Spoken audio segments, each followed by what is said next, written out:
Obrigada, senhor presidente, senhoras senadoras, senhores senadores. Ontem, num esforço concentrado, numa demonstração de responsabilidade, equilíbrio e bom senso, apesar dos embates e debates democráticos de situação e oposição, nós do Senado Federal, e posso dizer até do Congresso Nacional, demos uma resposta à sociedade, cumprimos o acordo com o governo, com o país e com a população e aprovamos, neste acordo formulado entre caminhoneiros e governo federal, cumprimos a nossa parte e responsabilidade, aprovamos o projeto que foi encaminhado pela Câmara dos Deputados, senador Lazier, reonerando a folha de pagamentos para que pudesse esta reoneração ajudar no cômputo do encontro de contas a ser feito pelo governo federal para cobrir as despesas que terá por conta do desconto de 46 centavos na bomba do diesel, para que nós possamos ter aí a retomada do trabalho dos caminhoneiros, das transportadoras de carga e para que possamos novamente ver o país andando nos trilhos do desenvolvimento, apesar de tudo, apesar da crise, apesar das dificuldades. Pois bem, ontem, na minha fala de apenas 5 minutos, eu fiz uma intervenção rápida, que talvez tenha sido mais um desabafo do que qualquer defesa do projeto, mas falei com convicção aquilo que acredito e quero hoje repetir com outras palavras, de uma forma mais tranquila, porque ao descer da tribuna eu fui questionada por alguns colegas senadores. Questionada quando afirmei que, embora a greve dos caminhoneiros tenha parado as estradas, os hospitais, as escolas, os aeroportos, os portos, tenha causado um transtorno à sociedade que se viu pela primeira vez na história recente do país, desabastecida de certos itens básicos de necessidade, como remédio, como alimentos, que, apesar de tudo isso, o mais grave desta greve é o que ela revelou. Ela revelou a realidade da política brasileira, porque ela foi capaz de paralisar a política, não o país. E fiz uma afirmação, e tenho convicção dela, que foi questionada por alguns colegas. E vim aqui explicar o meu pronunciamento. Falei ontem e reafirmo hoje que não foi a greve dos caminhoneiros que parou o Brasil. Quem parou o Brasil, já é de algum tempo, foi e é a política brasileira. E, portanto, somos todos nós. E se nós não tivermos e não reconhecermos essa realidade, nós não temos como dar um passo adiante. É muito claro o clamor das ruas. A sociedade, a todo momento, fala exatamente disso. Ela fala sim de um governo desacreditado, ela fala sim de um governo impopular, é verdade. Mas quando ela fala e questiona da corrupção, da má gestão, dos descaminhos do dinheiro público, ela engloba toda a classe política, independente de coloração partidária. E se nós não tivermos o reconhecimento do que a sociedade está dizendo, nós não teremos condições de avançar e de cumprir o juramento constitucional que fizemos, de servir o povo e sermos meros representantes de sua vontade.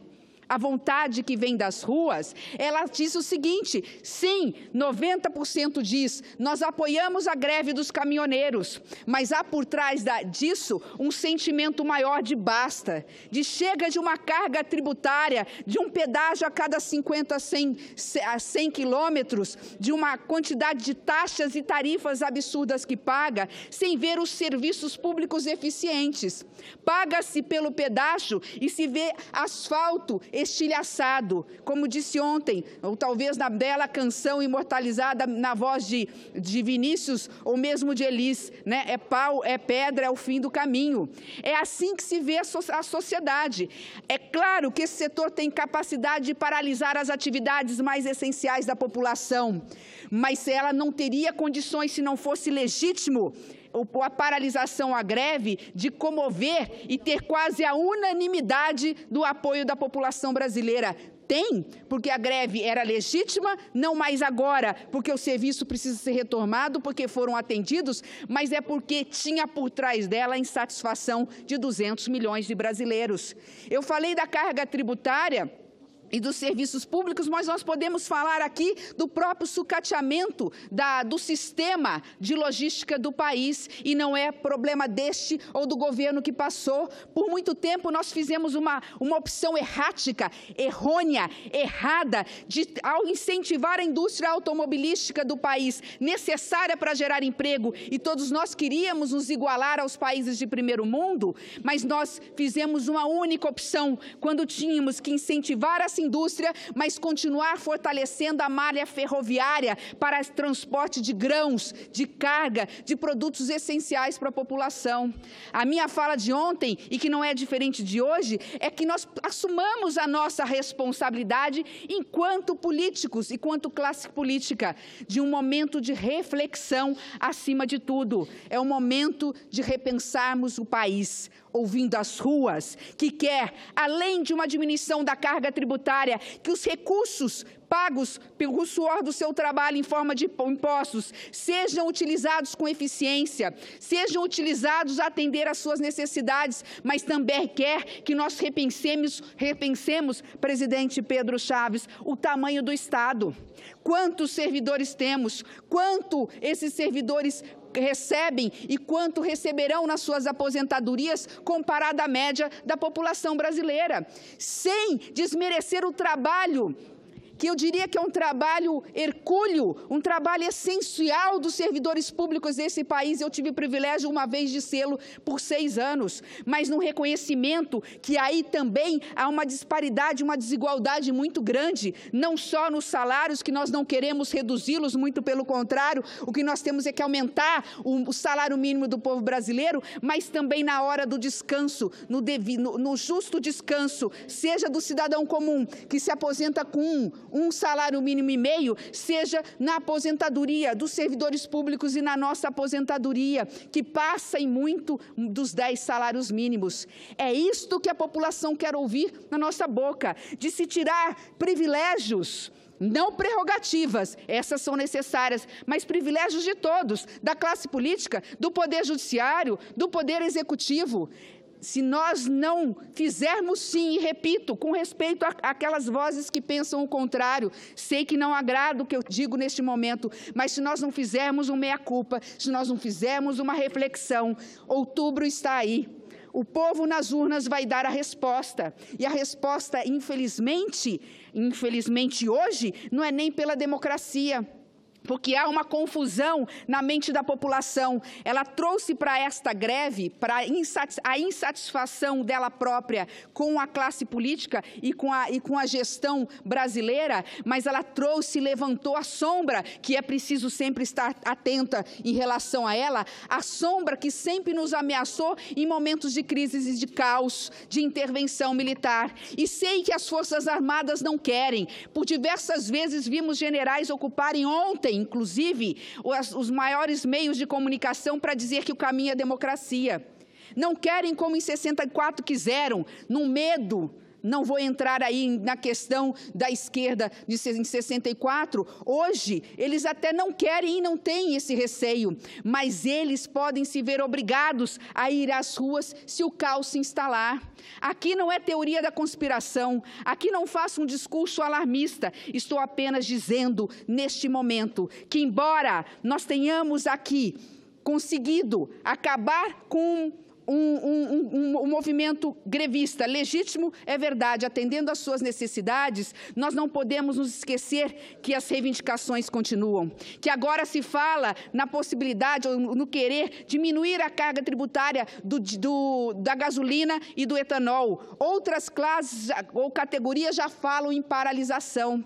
É um momento de reflexão, não é em relação a este governo está chegando ao fim, e não está chegando ao fim porque é legítimo ou ilegítimo, porque tem popularidade ou não. Esse governo está chegando ao fim porque, nos termos constitucionais, ele se encerra no dia 31 de dezembro, e não antes disso, porque a Constituição não permite eleição antecipada, embora seja essa a vontade popular.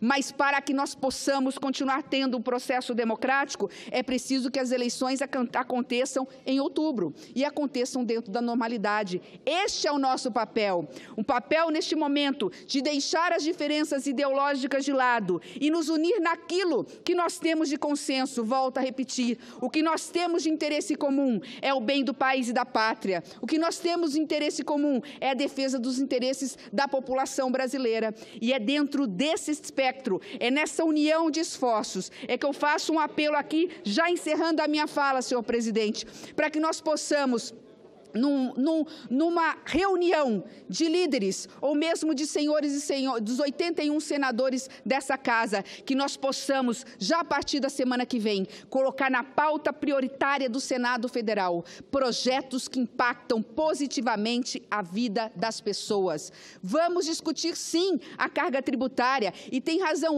ontem na CAI, a fala de diversos senadores. Nós estamos reonerando a folha da classe produtiva deste país. Tivemos porque não tinha jeito, não tinha outro caminho neste momento, mas nós temos que fazer uma reflexão em relação àqueles aqueles poucos que ganham muito e não são tributados nesse país. E nesse aspecto, senador Humberto, eu concordo com a fala, não só de Vossa Excelência, mas de ontem, da senadora Vanessa, do próprio senador Lindbergh e do próprio ministro da Fazenda.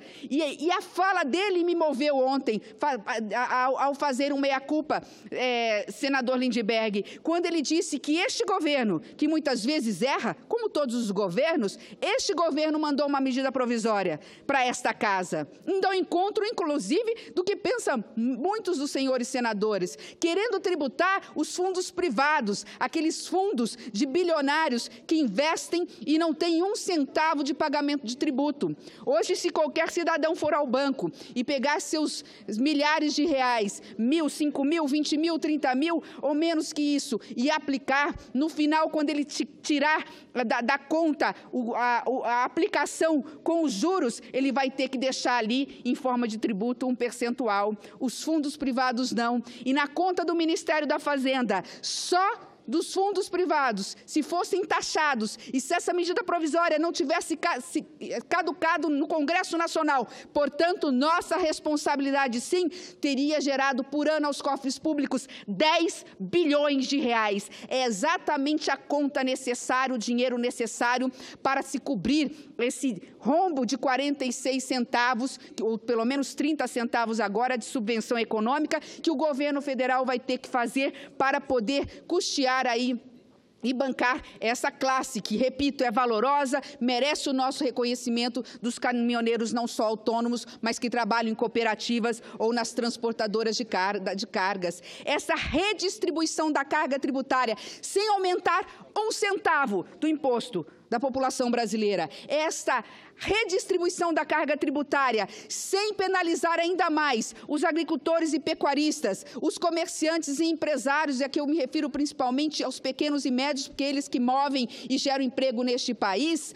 Se nós fizéssemos e formos capazes de fazer isso, senador Pedro Chaves, nós entraremos para a história, porque nós estaremos fazendo justiça tributária, mas mais do que isso, nós estaremos garantindo à população brasileira a tão sonhada igualdade. Eu fico por aqui porque teria muita coisa a dizer, mas me senti no compromisso, aqui na responsabilidade de justificar a minha fala, não no sentido apenas de esclarecimento, mas por convicção.